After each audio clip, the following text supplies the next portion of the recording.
de nuevo haciendo el programa. Lo hice el viernes, pero quizás haya muchos que no estuvieron viendo el programa, así que estoy de vuelta. Como yo les decía, iba a hacer algunos programas diferentes a estos de la corbata, el saco y el estudio. Me cuesta mucho la edición de todo el material que grabamos en Israel, mucho.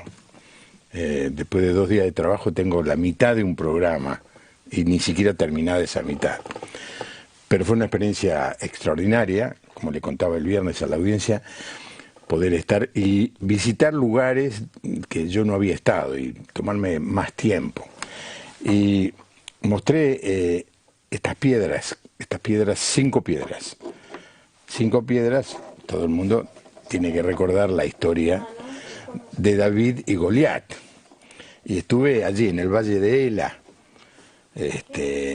en las montañas o en la zona donde estaba el ejército filisteo, y también en la zona donde estaba el ejército de Israel, donde apareció David.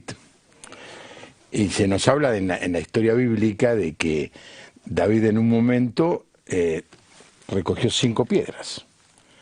Y en el arroyo ese, yo entré al arroyo, estaba seco, y tomé 5 piedras y las traje.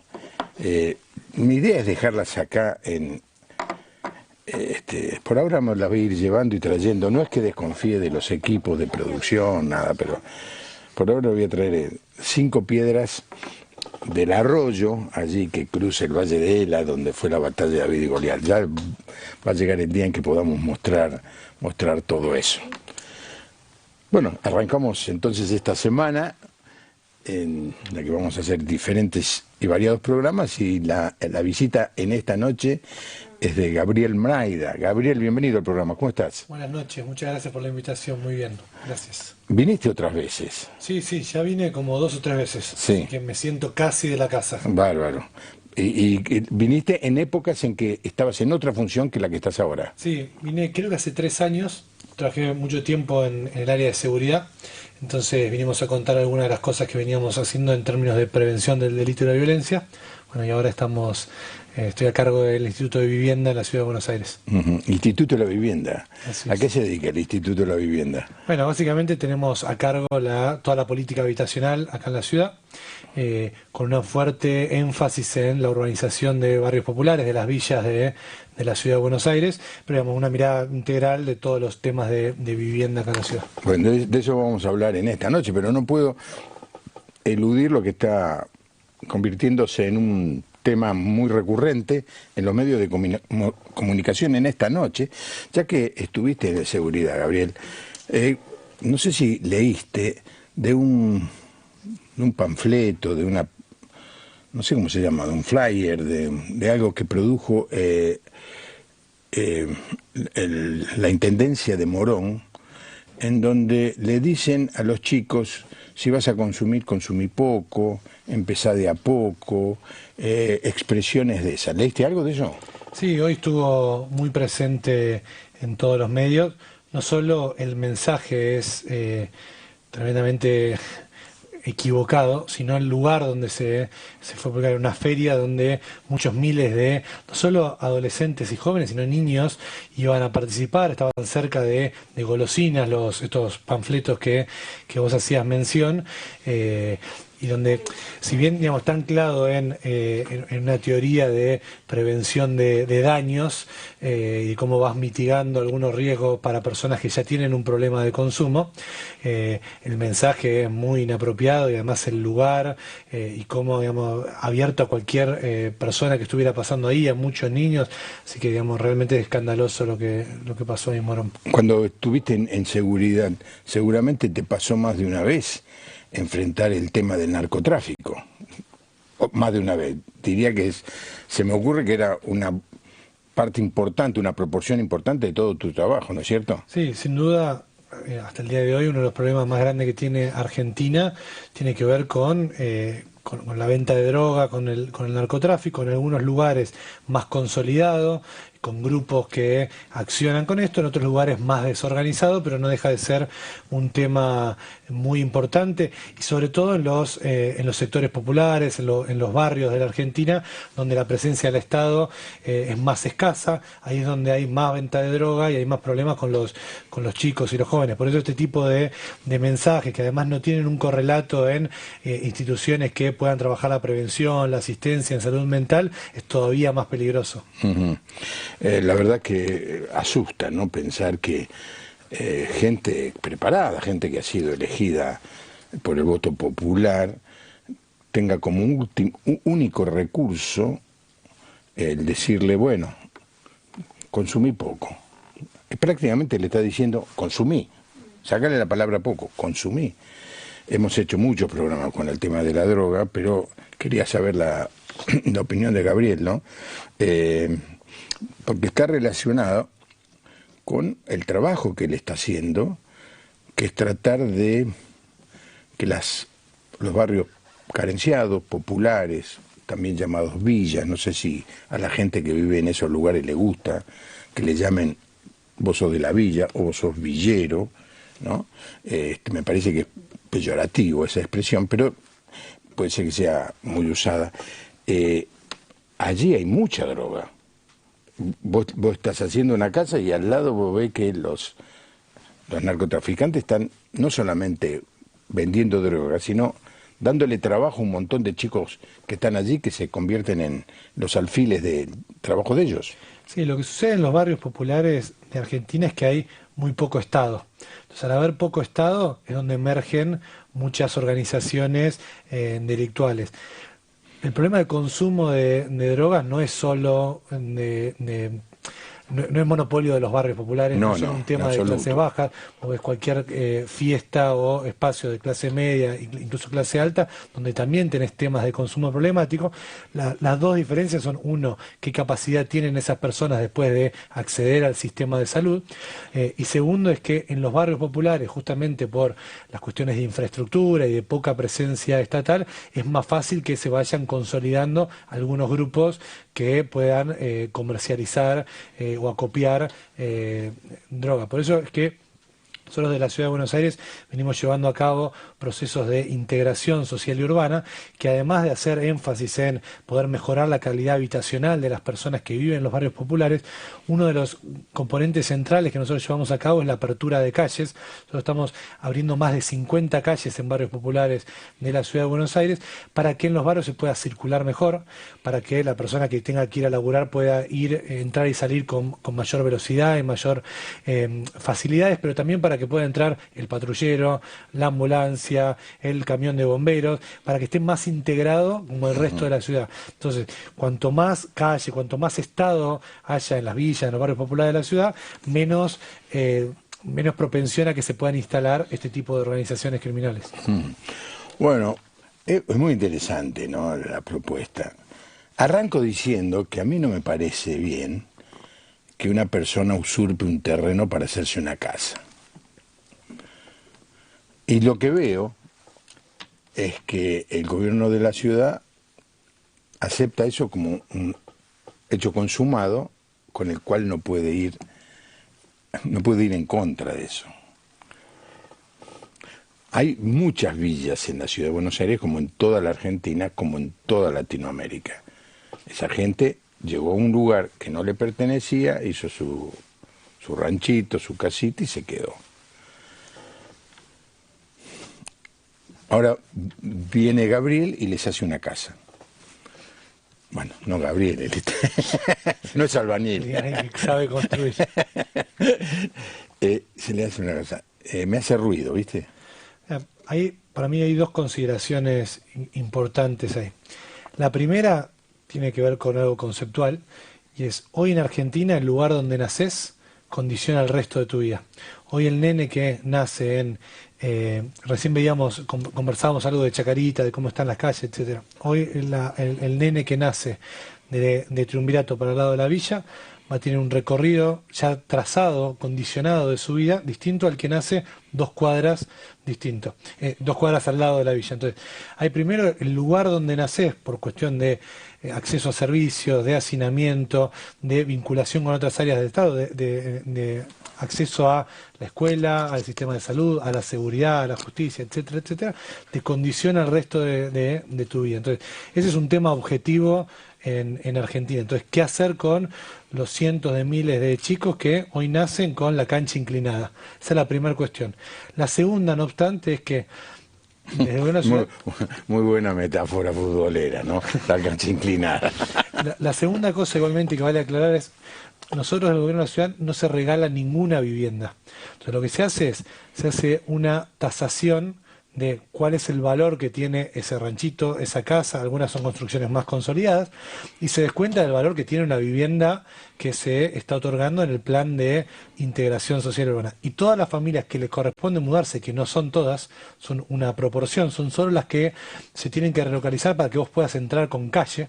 Entonces, esas familias que se mudan tienen que pagar una cuota hipotecaria, obviamente ajustada a los niveles de ingreso, como cualquier esquema de crédito, pero digamos, todas las familias que se mudaron a las viviendas nuevas, que vos podés ver ahí en Chacarita, en la Villa 31, en el Barrio 20, en la 21-24, etcétera, están pagando una cuota, además de empezar a pagar servicios, son todas familias que no pagaban servicios y ahora tienen que pagar servicios, y también trabajar en la sustentabilidad del consorcio, como tiene cualquier familia en propiedad horizontal. Entonces, por un lado, para los nenes que crecen en una vivienda digna, digamos, el trayecto de su vida, incluso en términos de seguridad también, las opciones que tiene un nene que no nace, que no crece hacinado en el mismo cuarto que sus papás, que puede estudiar con acceso a internet y con un montón de servicios, va a cambiar. O sea, es un montón de nenes que crecen en la ciudad que cambian su proyecto de vida. Y segundo, esas familias están pagando, todas esas familias están pagando una cuota, y en la medida que se atrasen esa cuota, digamos, nosotros vamos acercando intimaciones y tenemos, digamos, recursos como para poder generar aspectos punitivos en caso de que no se pague esa vivienda. Un tema interesantísimo, ¿eh? Me acuerdo una vez vino el padre Pepe aquí, que estaba en una villa, algo de 14, cerca de la cancha de Huracán. Y a mí me gustó la actitud de este sacerdote católico, famosísimo, ¿no? Padre Pepe, porque él vivía dentro de la villa. Y claro, a mí me inquieta, me produce interés saber qué es vivir dentro de una villa. Vos ahora estás, no digo viviendo dentro de una villa, pero caminando esas villas. ¿Cómo vive una persona allí? Bueno, lo primero es cuando nosotros recorremos todos los días, todo el tiempo, los barrios populares, todo el trabajo que nosotros tenemos, las oficinas están allá. Hoy el Ministerio de Desarrollo Social, donde nosotros tenemos una oficina, está en Ciudad Oculta. El Ministerio de Educación está en la Villa 31, o sea, toda el despliegue del Estado está en las villas. Pero digamos, vos las principales deficiencias que ahí tenés son, uno, el acceso a servicios. Vos tenés redes informales donde en muchas viviendas no tenés agua, en otras tenés muy poca presión de agua o mucha intermitencia, no tenés redes cloacales, tenés servicios eléctricos muy deficitarios, con riesgo, siempre el riesgo eléctrico de algún incendio, etcétera. Todos, además, tenés un tema de seguridad muy grande, por lo que hablábamos hace un tiempito, y de circulación. Vos no tenés una dirección formal, el no tener una dirección formal hace que en tu currículum, cuando vos digas que vivís en una manzana 14, vivienda 184, automáticamente estás excluido de cualquier búsqueda laboral. Entonces, todo ese y además, en la mayoría de los casos, vos tenés contextos de mucho hacinamiento, entonces tenés muchas familias o muchas personas viviendo en pocos metros cuadrados, eso exacerba la violencia, el consumo y las dinámicas intrafamiliares muy complejas. Entonces, esa es la realidad de 4.300 asentamientos en Argentina. Tenés una realidad muy, muy compleja. Lo que nosotros venimos llevando a cabo es poder, uno, desarrollar habitacionalmente las viviendas que estamos construyendo y también mejorando muchas de las viviendas preexistentes. Dos, haciendo una inversión muy grande en infraestructura, en poder conectar formalmente en agua. La conexión de servicios formales no es solo mejorar los derechos, sino también las obligaciones, que las familias puedan también insertarse a pagar por los servicios. y también el desarrollo, el impulso de todo el trabajo que hay en los barrios populares. Tenés muchas familias, la grandísima mayoría, que se matan trabajando, pero digamos, ese esfuerzo no se condice con una posibilidad de superación, porque en Argentina la posibilidad de crecer, de progresar, está cortada.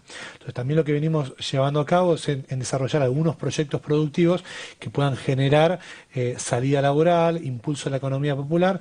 Entonces, eso es un poco lo que venimos trabajando en este tiempo. Bueno, estamos aquí en el programa, todo el mundo conoce el número telefónico, pero lo decimos otra vez. Es el 1127770000 para aquellos que están fuera de la Argentina, más 54911-2777-0000. Bueno, alguien de Rocha, Uruguay, nos da la bienvenida, muchísimas gracias. Y también desde Rojas, la familia Fioravanti me pregunta cuándo vamos a empezar el programa de los himnos, de la música, de los miércoles. Bueno, ahora tengo un viaje en el mes de mayo. Cuando vuelva de ese viaje vamos a hacer un estudio de factibilidad. El espíritu está presto, pero la carne es débil. No, tengo ganas de hacerlo, pero lo que hice el año pasado en medio de la pandemia, con escasez, fue fácil. Ahora, querer mejorar eso implica un trabajo de producción que tengo que preparar bien, ¿no? Dejaste la vara alta. Sí, bueno, vos sabés que el programa tuvo una repercusión que me sorprende hasta a mí, ¿no? A partir de ese programa yo voy a cualquier lado y la gente no me habla de este programa de las 10 de la noche, me habla del programa de la música, es increíble. Bueno, espero que quienes estén viendo el programa puedan hacerme llegar alguna pregunta para perturbarle la vida a Gabriel, ¿no? La mayoría de las personas que viven en Villa también cobran muchos aportes, muchas, ¿cómo se llama?, subvenciones, planes sociales. Y justamente también hoy salió en los diarios que una familia, una persona puede recibir hasta 80.000 pesos si entra en todos los planes. La verdad, 80.000 pesos no es mala idea, ¿no? Al punto que sale el representante de la Cámara de la Construcción a decir: no encontramos gente que quiera trabajar, porque un peón de albañil no creo que gane 80.000 pesos por mes. Estamos hablando de 24 días de trabajo, 80, haceme la división, 80.000 dividido 24, está hablando de 3.000 pesos por día que ganaría si es capaz de entrar en todos los planes. Sí. ¿Eso se ve mucho en la poco interés de la gente en trabajar? No, para mí modestamente es todo lo contrario. Vos tenés dos problemas. Uno, que efectivamente un peón de la construcción no gana 80.000 pesos y la canasta básica está casi en 90.000 pesos. Entonces, vos tenés un problema con los que trabajan en blanco y tenés un problema con todos los que están abajo de eso. Digamos, es muy excepcional, habría que ver ese estudio, prácticamente imposible que alguien combinando planes llegue a eso. Hoy una asignación está en el orden de los 6.000 pesos, entonces es muy difícil llegar a eso. Hoy lo que vos ves en las villas es, vos podemos ir mañana, 8:30 de la mañana, a la 11:14, como te decía el padre Pepe, lo que vas a ver es todos los comercios abriendo, la gente yendo a trabajar, los que tienen changa yendo de acá para allá. El problema otra vez es que eso no se traduce en salir de la pobreza. Entonces, la gente está en plan de supervivencia, no es que hay una aversión al trabajo y un disfrute de la situación actual, por el contrario. Por eso es que nosotros creemos que vale la pena hacer esta inversión y hay una decisión política grande de trabajar en la integración de los barrios populares y también en el desarrollo de la economía popular, justamente para que esas familias, primero, el lugar donde nazcas no condicione el resto de tu vida, y segundo, para que todo ese trabajo pueda traducirse en desarrollo. Hoy vos vas a el que tiene una changa en el barrio, que lo complementa con un plan, pero digamos, todavía no llega y no hay ningún esquema de salida de eso. Entonces vos tenés un plan social, más alguna changa, porque el plan social no le alcanza a nadie, todo se complementa con una changa, pero tampoco te alcanza. Y no hay ninguna perspectiva que vos digas, bueno, ¿hasta cuándo voy a tener esta situación si me mato trabajando? ¿Y cuál es el paso de crecimiento? Eso es lo que se rompió en Argentina. Entonces nosotros venimos trabajando en distintas líneas para poder mejorar la capacidad de producción que hay en los barrios populares, la capacidad de financiamiento y la capacidad de comercialización. Esas son las tres grandes trabas de alguien que está en la economía informal o en la economía popular. Poder producir mejor, poder financiarse para alguna máquina que lo permite trabajar mejor y poder vender mejor más allá de las fronteras del propio barrio. Lo cierto es que la Argentina de nuestros abuelos, de nuestros padres, mi padre era un cuentapropista cuando yo nací. Él se dedicaba, antes de ser el famoso pastor José Bongarrá y la escuela y la radio y todo eso, él armó ¿cómo se llama? Un pequeño negocio privado de venta de insumos a las oficinas. Y en esa época, bueno, las oficinas, como todo oficinado hoy, necesita papel, necesita sobres y necesita esténciles. ¿Vos sabés qué es un esténcil? No. Claro, porque no había fotocopiadoras, no había. Entonces, el método más usado era el del mimeógrafo. Para que funcione el mimeógrafo se necesita el stencil, donde se escribe con una máquina de escribir. ¿Conociste alguna vez una máquina de escribir? Sí. Y bueno, y en un momento dado, cuando yo era chico, mi papá se puso a fabricar esténciles, que fue mi primer trabajo. A los 8 años empecé a trabajar en la pyme con mi papá. Hacíamos esténciles, fabricábamos esténciles. Mi papá en esa época construyó unos departamentos en el barrio de Villaluro, los fue vendiendo, construyó la casa, donde yo casi nací, llegué a los 6 meses, donde vivo. Yo soy un raro espécimen de una persona que ha vivido toda su vida en la misma dirección. Lo podía hacer. Un albañil se hacía la casita. Hoy es imposible. Un chico, estudiante, universitario, con su trabajo, hoy apenas puede aspirar a tener para alquilar un departamento. Muy difícil para comprar.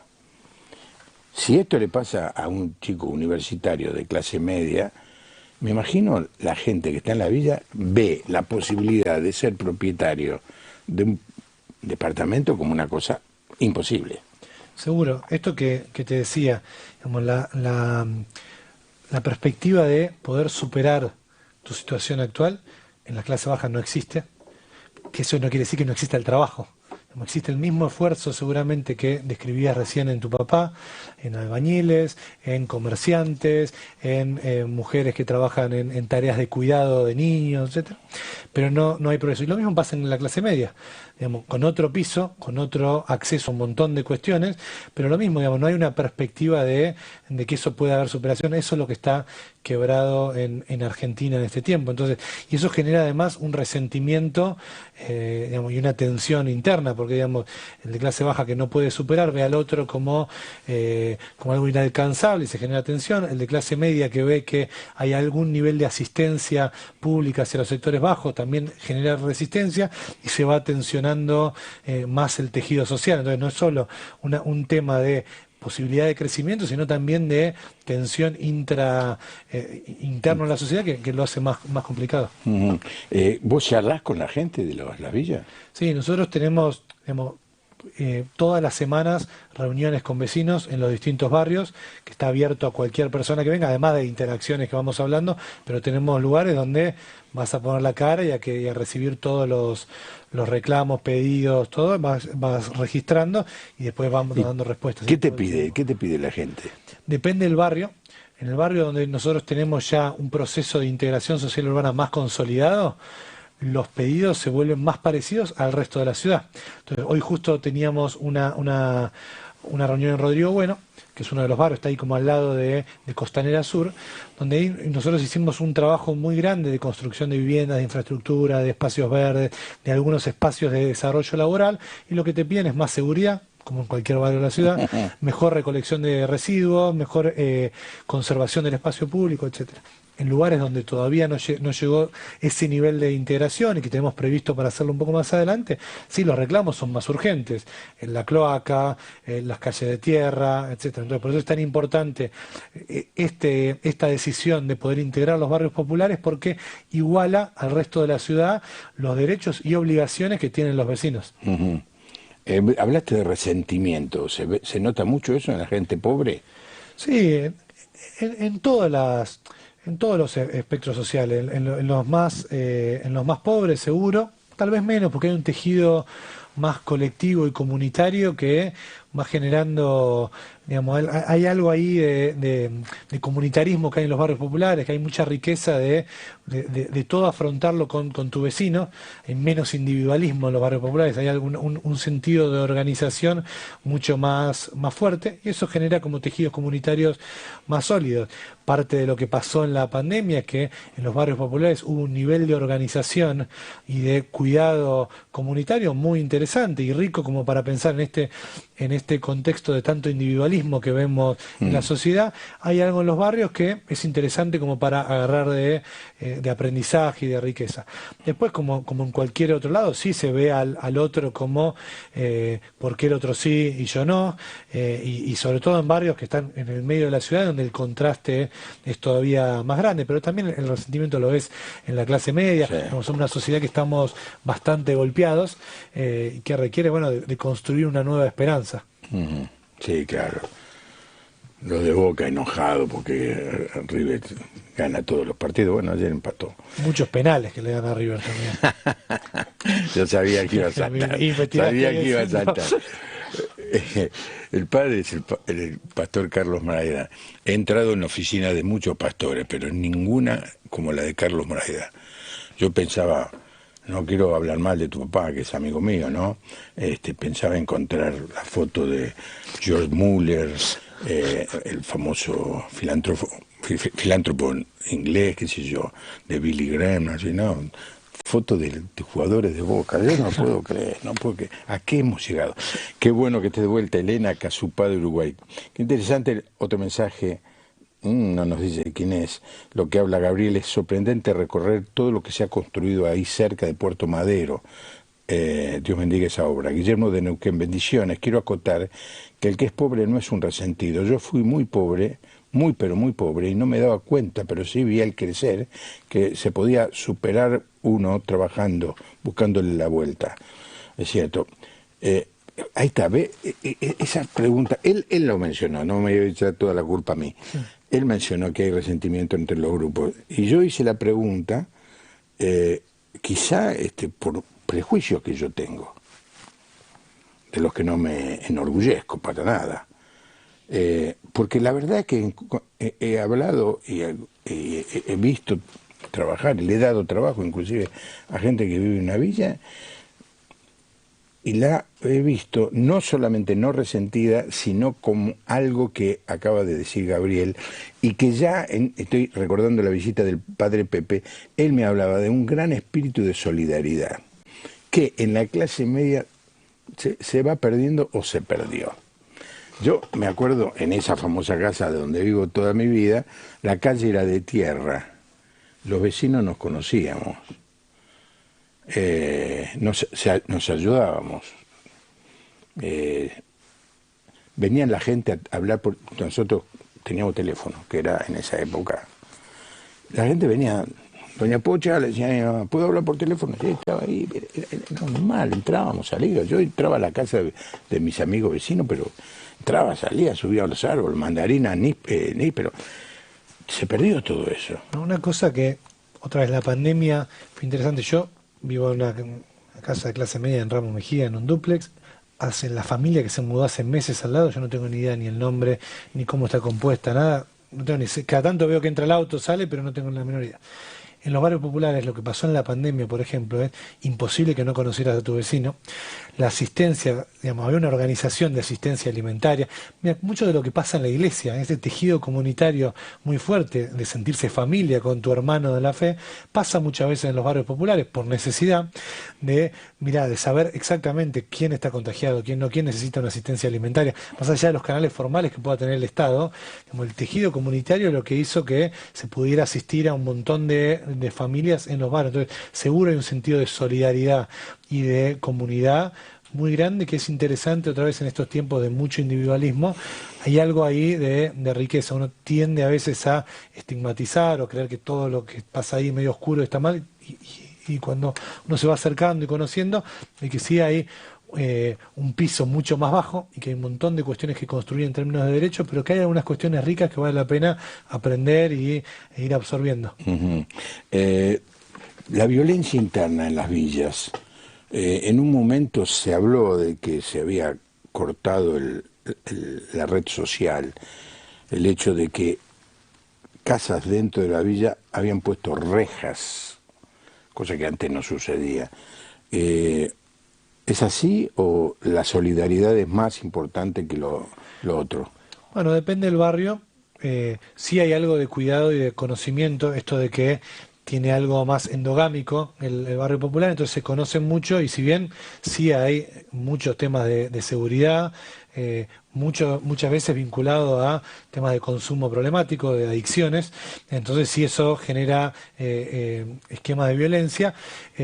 O sea que sí, por un lado, digamos, tiene los problemas de inseguridad que tiene el resto de la ciudad, peor que, o sea, lo que dificulta la situación es que no tenés acceso fluido a la policía, digamos, o por lo menos en muchos de los barrios, tenés mayores dificultades de que entre la policía. Si bien en la ciudad se fueron asentando muchos puestos y lo que se llama la policía barrial, y hoy tenés policía en casi todos los barrios populares de la ciudad de Buenos Aires, no deja de ser más complejo para cualquier servicio policial meterse en los pasillos, etcétera.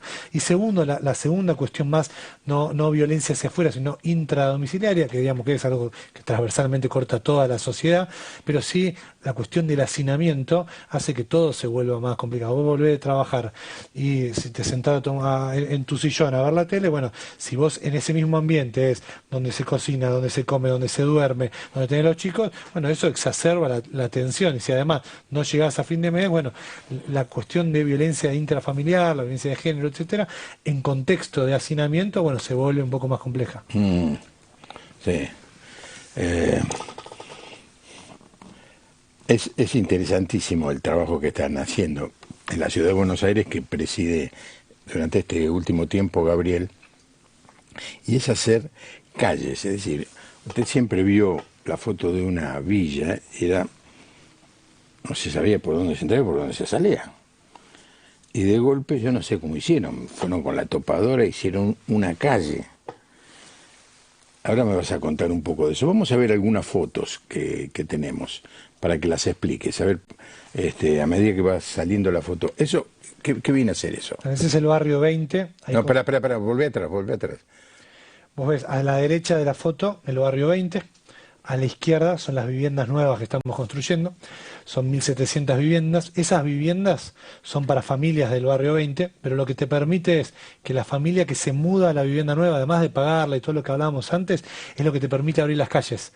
Te libera ese espacio, vos una vez que esa vivienda ya vacía, la podés tirar abajo, y ahí es donde abrís calle. Y el resto del barrio que queda ahí, tiene dos cosas. Primero, tiene calles nuevas que antes no tenía.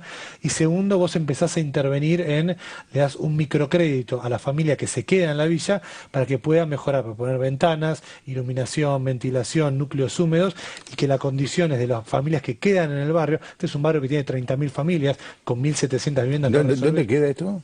Esto es Lugano, ahí cerquita de lo que era el parque de la ciudad. De hecho, que cuando vas con la autopista pasás por el medio. Sí, exacto.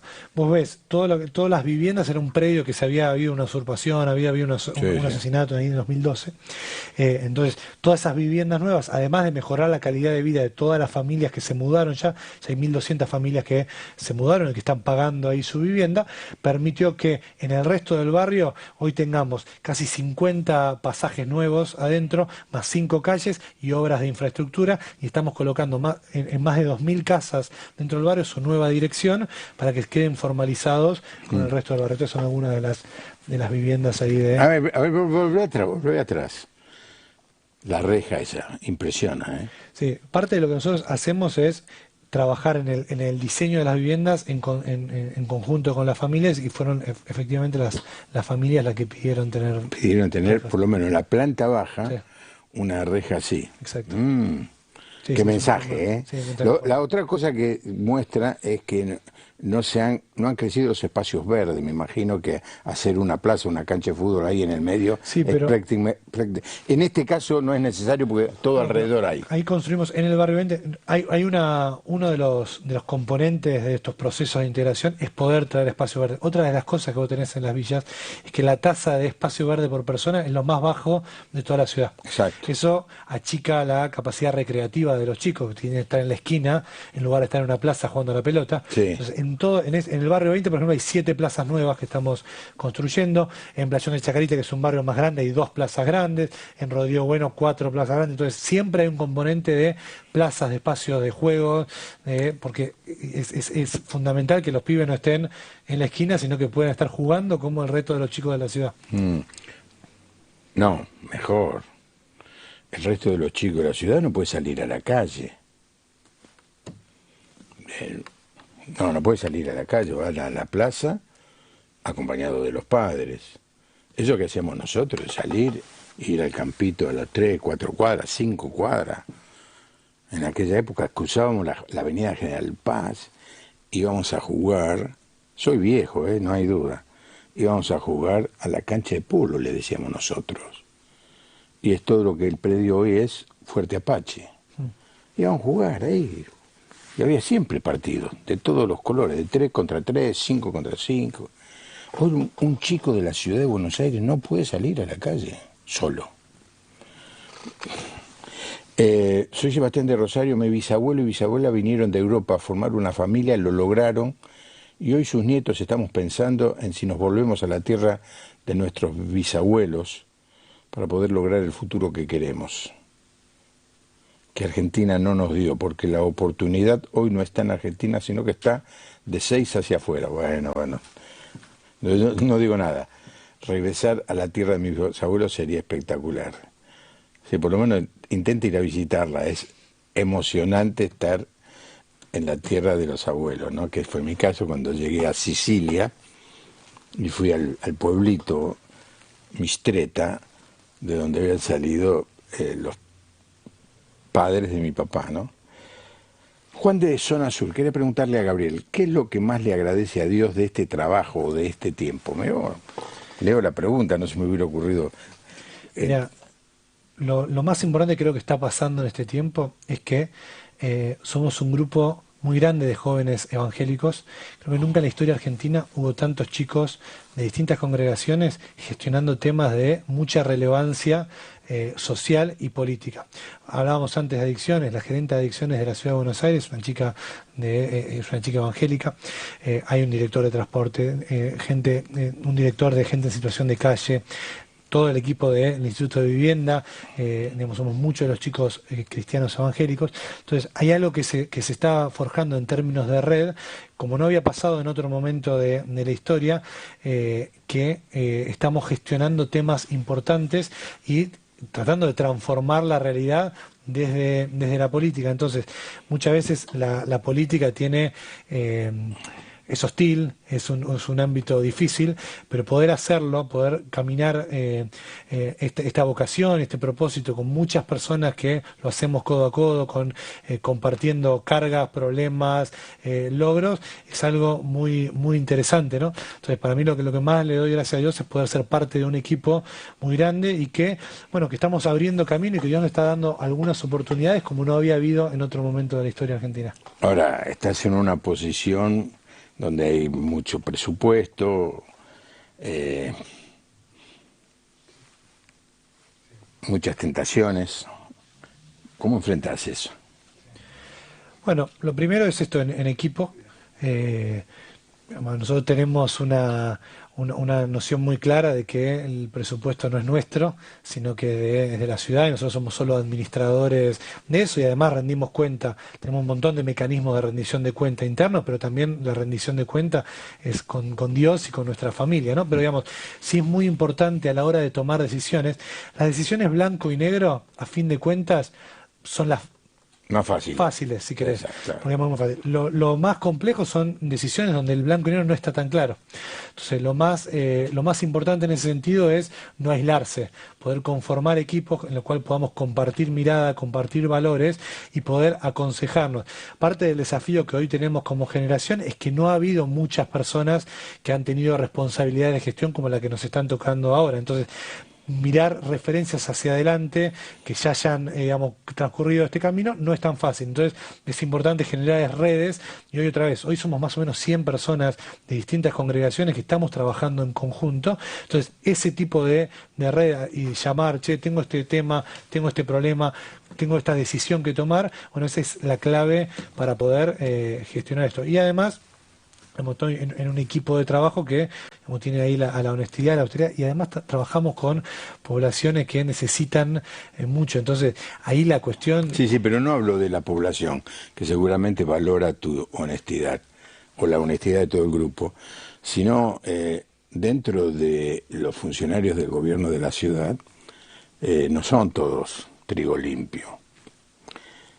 Hay mucho arreglo, hay que hacer arreglo. Yo estoy medio metido en un lío ahora en donde te lo dicen de frente, March, hay que arreglar. Entonces, esa gente que está acostumbrada al arreglo, y entiendo que, supongo que todo el mundo sabe de qué estoy hablando,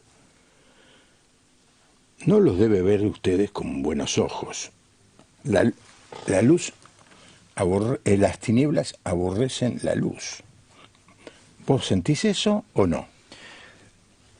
Sí, a ver, digamos, yo creo que en la política obviamente hay focos de corrupción en todos los espacios políticos, pero como en cualquier lugar de la sociedad, pasa lo mismo en el sector privado, en empresas, en los medios, etcétera. Entonces, seguro que hay que traer luz en cada ámbito en el que Dios nos puso y siento además de todo el trabajo que veníamos charlando recién y de poder transformar, y nosotros tenemos una función concreta, también eso se lleva a cabo con valores, con una ética, con una integridad, etcétera. Otra vez, lo más importante para mí ahí es poder conformar equipos en los cuales podamos compartir esta mirada y todo lo que de mí dependa, que es ser muy transparente en esto, tener esquemas de auditoría muy claros y de rendición de cuentas muy claros y todo hacerlo lo más transparente posible, lo más abierto. Si hay sobre todo en el último tiempo, un trayecto de poder transparentar todo lo que se trabaja, de hacer algo de gobierno abierto. Nosotros tenemos muchas instancias de rendición de cuentas ante vecinos, ante superiores, ante organismos externos que nos controlan. Entonces, digamos, todo eso para mí está bueno priorizarlo para que, digamos, uno esté bien ahí controlado, y mitad de poder estar tranquilo que en toda la labor uno es responsable. Y sí, por eso también es muy importante que los cristianos nos involucremos en política y en los distintos espacios, por dos cuestiones centrales. Uno, porque es necesario irrumpir con otra forma de hacer las cosas, no solo valores en términos éticos, sino valores en términos humanos, poner la otra mejilla, ayudar al prójimo, a ver al otro, ver a Jesús en el otro, y un montón de cuestiones que hacen a la doctrina cristiana, y también por algo de lo que hablábamos antes, por los cristianos todos nosotros experimentamos transformación en nuestra vida. Hoy en Argentina nadie cree, ni siquiera la persona que ahí te escribió, que se puede cambiar, que hay una esperanza. Entonces lo que nosotros necesitamos es poder construir una esperanza, poder mostrar que eso que vivimos individualmente todos los cristianos es posible trasladarlo en gran escala al país. Por eso es que yo siempre invito a que sean muchos los chicos con vocación, con llamado, que puedan involucrarse y tratar de transformar la realidad, sobre todo en estos temas tan complejos como adicciones, como seguridad, como vivienda. La posición de Gabriel es una posición muy importante y muy apetecible. Es cierto que han aumentado los mecanismos de control, pero la corrupción sigue estando en todos los niveles.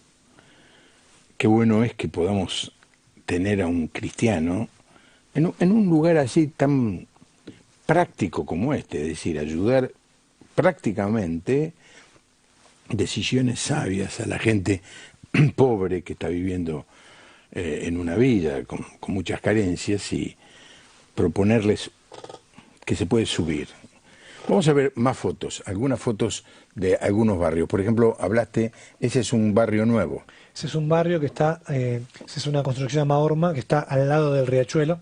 Hay muchas familias que, además de las complejidades que tienen los barrios populares, estas son también todas viviendas que se construyeron para poder mudar las familias que tenían riesgo de o de contaminación y enfermedades o de derrumbe, bueno, ahí está. en el borde del riachuelo. Y hay una causa federal, además, hay un juzgado que le obliga a la ciudad y a la nación a relocalizar a las familias que están en el bordecito, digamos, lo que se llama la sirga del riachuelo. Entonces esas viviendas que se ven el blanco atrás de la imagen son para Pero relocalizar no está potable, no se puede pescar ahí. No se puede pescar. No pasaron los 1000 días de eso que dijo pasaron Menem. al 1001, ¿no? Esto es interesante. Esto es un pasillo adentro de una villa. Sí. Ahora, déjame que te diga esto. Allí hay algún conocimiento de construcción. Hay columnas, cemento armado, y luego los ladrillos. De un lado más ladrillos comunes, del otro lado más ladrillo hueco. No hay revoque, en general, la mayoría de los casos no hay revoque, pero se ve que el que hizo eso no es un aficionado, ¿no es cierto? Sí. Y esto está sucediendo en muchas de las villas, que antes eran simplemente planta baja y ahora hay 4 pisos.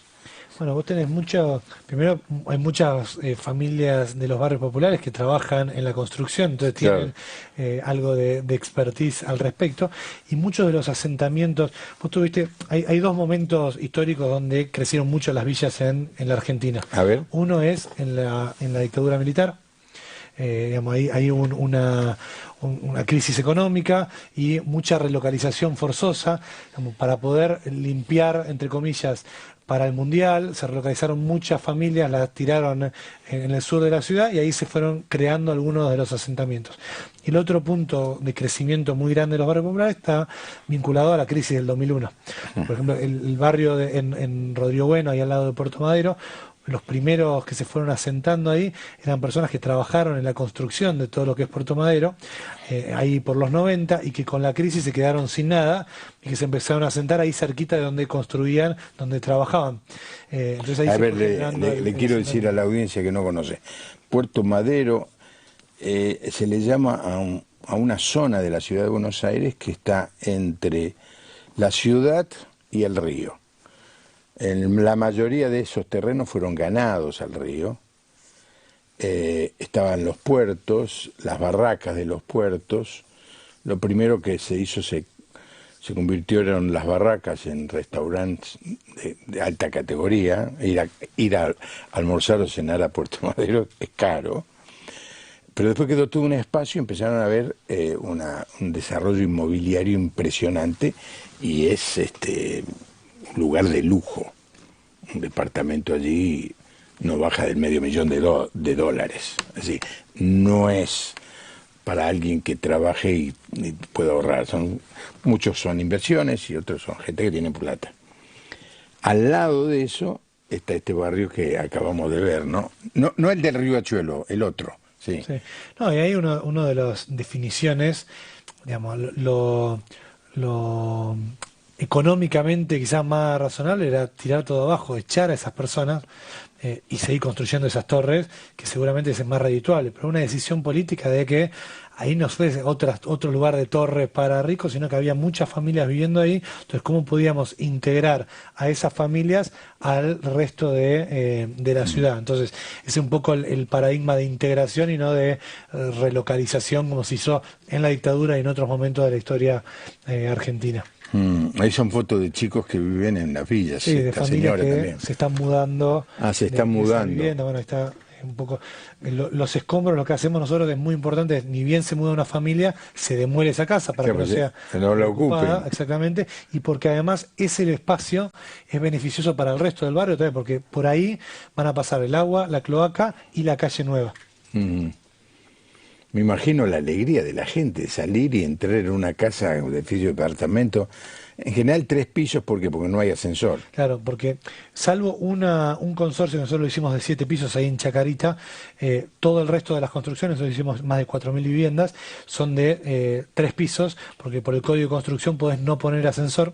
Si bien todos los edificios tendrían la posibilidad, si uno quisiera comprarlo, ponerlo, a veces es el único que tiene más de 3 pisos. Para poder sostener el consorcio, para que no sea tan caro para esos vecinos pagar el consorcio, el mantenimiento del ascensor es lo que encarece mucho la expensa, entonces Sí. se hicieron hasta 3 pisos. Ese es el barrio de Estación de Chacarita. Chacarita, exactamente. Ahí se ve la terminal del ferrocarril La Croce. Sí. Y la villa estaba ahí, todavía se ve una Sí. porción de la villa. Aproximadamente la mitad de la villa se mudó a las viviendas nuevas. Ajá. Eso permitió, por ejemplo, tener, ahí se ve bien la avenida que se ve a la derecha de la pantalla. No es una avenida existía. que no existía. No existía. Ahí había galpones, la ciudad cortaba ahí, había un caos de tránsito y los galpones estaban ocupados, eran abandonados, etcétera. Se corrieron los galpones, se relocalizaron familias a esas viviendas y hoy tenés una avenida nueva en la ciudad de Buenos Aires con un corredor comercial, empiezan a pasar los colectivos, bueno, ahí están un poco como quedó iluminado incluso ese Sí. espacio donde antes era imposible Sí, sí, pasar y aparte era un lugar inseguro. Entonces, y el resto del barrio que queda, digamos, que queda en la villa, lo que estamos haciendo es toda la obra de infraestructura y empezando a mejorar las viviendas que quedan en el barrio. Ahora, con esto no se está alentando a que la gente vaya a una villa para terminar consiguiendo un departamento. No, lo que nosotros hicimos fue, primero, en los barrios que se están urbanizando, hay una ley de urbanización, entonces, que te dice quién puede, o sea, ninguna persona que hoy va a un barrio le puede corresponder una vivienda nueva. Si realizó un censo, hay una ley que dice quién le corresponde y quién no, y con qué criterios. Por ejemplo, para poder abrir calle, para poder hacer las obras de infraestructura, etcétera. Y además tenés que haber estado viviendo por una cantidad de años determinada, según el barrio, y haber estado censado. O sea que si vos tenés una vivienda y querés traer a un familiar, o dejás el lugar y que venga otro a observar porque eso te va a dar vivienda, eso por ley no, y lo que se termina haciendo es se termina desalojando a esa familia que no le corresponde vivienda porque está fuera de la ley de urbanización. Ahí está un poco el proceso de la construcción de esas viviendas. Es una filmación esto, ¿no? Sí, sí. Tiene algunos meses, pues eso ya está todo terminado. Y entonces ahí hay 678 viviendas, en las cuales hay 650 familias mudadas y viviendo ahí. Claro, cuando ves el edificio pensás, pero no son muchos, 678. Sí. ¿Qué necesidad hay? ¿Cuántas familias Bueno, vos pensás? tenés más o menos 4.000 personas en esa villa, Sí. entonces más o menos 2.000 son las que se están mudando a estas 600 viviendas, las otras 2.000 son las que te quedan en el barrio, con más espacio, con posibilidad de poner ventanas y ventilar. Como la mayoría de las viviendas en la villa, vos no tenés ventilación, esos pasillos que veías, no hay luz. Entonces, hoy lo que pasa en ese barrio, además de tener muchas familias que ya están viviendo en las viviendas nuevas, las familias que no les correspondió vivienda nueva, tienen más espacio. ¿Cómo es que no les correspondió? ¿Un sorteo? No. ¿Vos tomaste la decisión? No, se trabajó el proyecto de urbanización con el barrio y lo que el proyecto de urbanización determinó es por dónde iban a pasar las calles. En el caso de Playón de Chacarita, para el que esté más o menos en la zona, vos abriste la avenida Triunvirato y la calle Céspedes, la calle Palpa y la calle Guevara. Entonces ese es el proyecto. Entonces las familias que vivían sobre la traza de Céspedes, Palpa, Guevara y Triunvirato son las que tenían prioridad, bueno ahí se ve otra vez el barrio, prioridad para mudarse. Y los otros criterios son algunas mujeres víctimas de violencia de género, hacinamiento crítico, viviendas que no, o sea, tenían mucho riesgo de derrumbe, que había muchas personas viviendo en poquitos metros cuadrados, o personas con alguna discapacidad. Son los criterios para mudarte a vivienda nueva. Todo el resto que no está afectado por la apertura de calle se queda en el barrio histórico. Entonces, y con los beneficios de ahora tener las calles, la ventilación. ¿Y pueden tener la esperanza de que alguna vez le toque una vivienda? digamos, se puede proyectar eso, pero digamos, no es el actual. proyecto lo que prevé es que las familias que no le corresponden vivienda nueva, sí lo que se hace es un mejoramiento. Entonces, todo ese espacio que quedó libre son familias que se mudaron y ahí se van a construir plazas, por ejemplo. Ahí va a haber espacio de juego y se libera, cosa de que no haya ese hacinamiento. Lo que vos ves ahí en la foto a mano derecha es muchas casas todas amontonadas. Entonces, Sí. lo que te permite construir las viviendas nuevas es poder relocalizarlos y que haya lo que se llama esponjamientos, espacios entre las viviendas que puedas abrir ventanas, ventilar, digamos, otro aprovechamiento del espacio público. Mm. Bueno, este particularmente es el eh, más filmado, pero yo paso por allí con mi esposa y vemos el cambio es tremendo. Ahora, lo que te quería comentar me llama mucho la atención es que el Ministerio de Educación, o parte del Ministerio de Educación, está en la Villa 31, que es una villa que está en la localidad de Retiro, en el pleno centro de Buenos Aires. ¿Cómo se vive? Vos, en el caso tuyo, vos estás Yo estoy, digamos, nosotros trabajamos mucho también en la integración del barrio 31, así que hoy, por ejemplo, estuve todo el día en el ministerio, trabajando en el Ministerio de Educación, ahí nos prestan algunos espacios porque estamos trabajando en estas mismas fotos que vieron en el barrio 31 también. Y el Ministerio de Desarrollo Social, además, está en Ciudad Oculta, ahí entre Lugano y Matadero, cerca de la cancha de Nueva Chicago. Entonces, una decisión de llevar organismos públicos muy importantes, como es el Ministerio de Educación o el Ministerio de Desarrollo Social, en los lugares donde más se necesita la presencia ¿Y en qué del Estado. edificio? ¿En el Elefante Blanco? Claro, el Elefante Blanco se demolió y hoy se construyó ahí el Ministerio de Desarrollo Social. El Elefante Blanco, quizás para alguien de la audiencia que no conoce, era un edificio que en la época del peronismo se había construido para el hospital más grande de Latinoamérica contra la tuberculosis. Perdón, el peronismo desde del 46 al 55 estamos Exacto, ahí. hablando, ¿eh? No, los otros gobiernos peronistas, desde la época de Perón, de la inicial, sí. Cuando está el golpe del 55, se interrumpe y nunca se llegó a inaugurar ese hospital, que es un hospital de 7 pisos, gigante. Y atrás de ese elefante blanco se empezó a sentar lo que se llama Ciudad Oculta, atrás de ese edificio. Lo que se hizo en 2019 fue demoler eso, a un montón de personas viviendo, usurpando el lugar, mucho tema de consumo de drogas. Lo que se hizo fue demolió el ex elefante blanco y ahí se construyó el Ministerio de Desarrollo Social de la ciudad, donde hay, digamos, oficinas todo el tiempo. Y una cosa, digamos, de cómo Dios reconvierte las cosas, durante la pandemia, uno de los vacunatorios más importantes del sur de la ciudad de Buenos Aires se hizo en el Ministerio de Desarrollo Social, en lo que fue un hospital que nunca se llegó a inaugurar por 70 años abandonado. Hoy que está en el Ministerio, toda la planta baja fue un vacunatorio, sobre todo para las familias ahí de la villa de Ciudad Oculta, de Piedra Buena, y de otros asentamientos que están en el sur de la ciudad. Gracias, Gabriel. Muchas gracias a ustedes. Le voy a pedir a la audiencia que esté orando por Gabriel y el equipo ese de 100 cristianos comprometidos. Doy fe que el testimonio que están dando está marcando una gran diferencia. Cuando se buscaba a alguien para ocupar el puesto que ocupa Gabriel, yo supe de muchas consultas y Gabriel se lo ganó solo, se lo ganó por el testimonio, por su actitud, por su carácter, por evidenciar que es un cristiano comprometido, y cuando tuvieron que elegir a alguien para este importante puesto, Gabriel estuvo en consideración y finalmente fue el elegido.